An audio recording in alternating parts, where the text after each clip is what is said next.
Assalamualaikum, nama saya Nur Fadil Nazira dan hari ini saya akan membentangkan poster falsafah dan saya telah memilih tajuk tokoh falsafah Ibnu Sina. Dan saya akan mulakan dengan pendahuluan iaitu biografi tokoh tersebut. Nama diberi adalah Ibnu Sina atau Avicenna dalam bahasa Inggeris. Beliau merupakan seorang ilmuwan Islam dan juga bapa perubatan moden. Dan beliau juga berasal daripada Bukhara, menerima pendidikan awal di kampung dan mempunyai kelebihan menghafal dalam semua perkara dengan mudah. Beliau juga mempelajari ilmu perubatan pada usia 16 tahun. Dan untuk penyataan masalah bagi tokoh tersebut adalah umat Islam di Asia tidak menyedari kewujudan ilmu perubatan Ibnu Sina yang telah merawat banyak penyakit hingga ke akar umbi. Masyarakat kurang didedahkan dengan tokoh tersebut dengan pendedahan tentang perubatan dan kaedah yang hebat daripada tokoh perubatan terdahulu. Seterusnya adalah objektif, iaitu sumbangan daripada tokoh Ibnu Sina.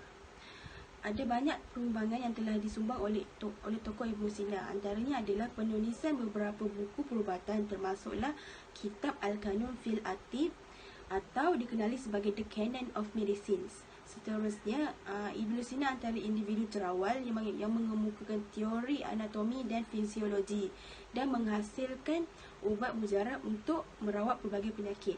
Antara penyakit yang dapat dirawat melalui yang menggunakan kaedah Ibnu Sina adalah seperti penyakit kanser, jantung dan kencing manis dan lain-lain lagi.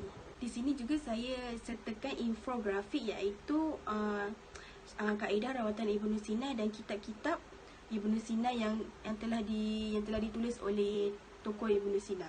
Seterusnya adalah isu berkaitan tajuk. Ibnu Sina pernah dihukum kafir oleh ulama Islam kerana pegangannya yang mengatakan bahawa alam semesta ini adalah qadim, kebangkitan hari kemudian bukan dengan jasad tetapi hanya roh semata-mata, serta menyifatkan Allah tidak tahu perkara detail dan hanya tahu perkara umum saja. Akibat dari pegangan ini, Ibnu Sina telah dihukum kafir oleh ulama Islam dan menyebabkan dia dihukum dan tidak dipercayai pada ketika itu. Akhir sekali adalah kesimpulan. Untuk kesimpulannya adalah masyarakat sekarang haruslah belajar untuk mengenali tokoh-tokoh terdahulu seperti tokoh Ibnu Sina yang telah memberi banyak sumbangan dalam bidang perubatan. Yang kini sumbangan beliau telah banyak membantu masyarakat sekarang dan banyak berubah hasil daripada kaedah yang diperoleh oleh Ibnu Sina. Tokoh perubatan sekarang juga banyak menggunakan kaedah Ibnu Sina untuk merawat penyakit-penyakit yang ada.